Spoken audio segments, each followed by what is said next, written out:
Tunaendelea kushuhudia mchaka wa siasa huko nchini Kenya. Pengine kwa jicho lako la kiuchambuzi unatizama kwa namna gani hasa tukiwa tunaelekea katika kampeni lakini pia na uchaguzi hapo mwakani? Asante sana akaka, na kupata vizuri. Ndio.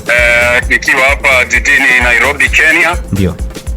Na swali lako kuhusu masuala ya siasa hapa nchini Kenya ni kwamba kwanza mchakato mzima ushaanza hapa katika lile swala la kujiandaa katika uchaguzi ujao wa mwaka 2027 hapa nchini Kenya. Kama kwa kawaida unajua kwamba vizuri siasa za Kenya huwa ni si chache sana kuzilinganisha na mataifa mengine hapa barani Afrika kama vile Tanzania, kama vile Rwanda. Utapata kwamba kidogo msisimko hapa nchini huwa wa hali ya juu.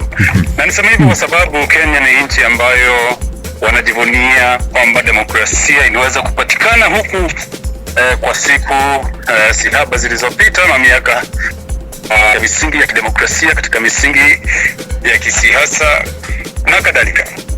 Samahani, utaniwia radhi kidogo sababu simu yangu kidogo inaingililiwa. Sawa sana. Simu nyingine. Kwa kweli hata wewe mwenyewe utanikubalia kwamba hapa nchini Kenya malumbano na siasa kali za kisiasa huwa zinaweza kushuhudiwa miaka mingi kabla ya uchaguzi wenyewe hujafikiwa.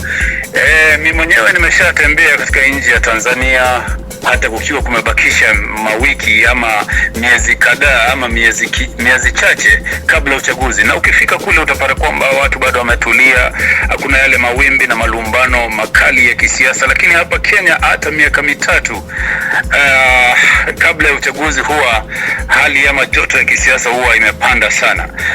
Ni sababu ya hali ya siasa za Kenya, sababu zina upiganio mkubwa sana, na hiyo ndio hali. Tunataka kusema hila kujivunia tu yale tulionayo. Sijui ni cha kujivunia ama ni jambo ambalo pia tunaweza kuomba mambo mawili matatu kutoka nchini Tanzania, kwa sababu kwamba tusije tukakuwa na siasa kali hasa tunapo uchaguzi unapokuwa mbali kidogo. Nani ambao wanatazamwa sasa katika siasa za nchini Kenya, ambao wanatazamwa sasa, ambao wanaonesha nguvu hasa kupambana na Dr. William Ruto? Kwanza mweza kukumbuka kwamba bwana William Ruto ambaye ndiye rais mkalia kiti anatazamiwa kukihifadhi kiti chake ikiwa mambo yataweza kumwendea vizuri kwa misingi ya ule ujuzi wake wa kuweza kujumuisha watu kwa pamoja na zile semi zake kali za kisiasa. Utakumbuka kwamba kuna ule muungano wa upinzani ambao unajiita United Opposition ambao unaongozwa na bwana Kalonzo Musyoka ambaye kwa muda mmoja alikuwa makamu wa rais, na pia kuna ule ambaye ameweza kutimuliwa juzi kama makamu wa rais ambaye anaitwa Rigathi Gachagua, ambaye kwa miundo ya kikatiba aliweza kupelekwa pale bungeni na katika kura zao za wabunge wakaweza kumtimua, na bwana William Ruto ambaye ni rais akaweza kumchagua makamu mwingine. Kwa hivyo yule kidogo anaonekana mwenye hasira na kutoridhishwa na ule uamuzi wa rais wake kumtimua.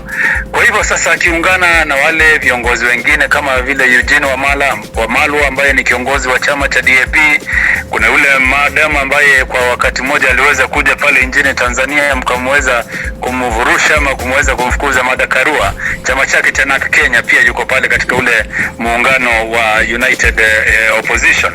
Kwa hivyo kwa mtazamo ni kwamba wana upinzani hawajaweza kuja na kumchagua kiongozi mmoja ambaye atakaweza kupeperusha bendera ya upinzani, lakini ikiwa vile mambo yalivyo ni kwamba Kalonzo Musyoka anatazamiwa kuwa ndiye ataweza kunyoshewa kidole cha uelekezi ama kupeperusha bendera ya upinzani hapa nchini Kenya.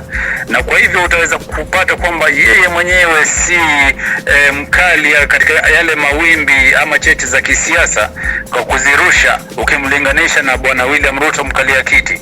Kwa hivyo kidogo tutazamia kwamba huenda tukasema kwamba bado tuko mapema kusema huyu ndiye ataweza anapiganiwa kutoa uongozi, manake kumbuka siasa ama uchaguzi utaweza kuwa mwakani 2027 mwezi wa 8 Agosti. Kwa hivyo ukitazamia ni kwamba bado kuna muda wa hawa viongozi wao kujipanga, lakini kumbuka kwamba kuna vijana wale pia barubaru wameweza kujitokeza katika kile chama cha ODM. Ndio. Kuna ule bwana Sifuna ambaye alikuwa katibu mkuu katika kile chama, ambaye kidogo ameonekana siku hizi kumuonyesha kumpatia tumbo joto mumkalia kiti bwana William Ruto. Kwa hivyo ikiwa ataweza kujipanga na kuweza kushawishi wengine pia zaidi, ama akaweza kujiunga pamoja na ule muungano wa upinzani United Opposition wa bwana Kalonzo, Rigathi Gachagua, bwana William Wamalwa, bwana Martha Karua, ikiwa ataweza kujiunga na hao, basi huenda akampa bwana William Ruto kibarua kigumu kukihifadhi kile kiti chake cha uongozi hapa nchini Kenya. Mr. Brian Mutile, tukushukuru sana, asante kwa kuungana nasi. Asante sana, nashukuru sana, wasalimia wabongo wote na waambie wa Kenya tuwapenda sana. Jina langu ni Dr. Brian Mutile. Asante Dr. Brian, asante sana. Nashukuru. Sasa huyo ni mchambuzi wa masuala mbalimbali kiasi Dr. Brian Mutile, kama ambavyo tumezungumza naye.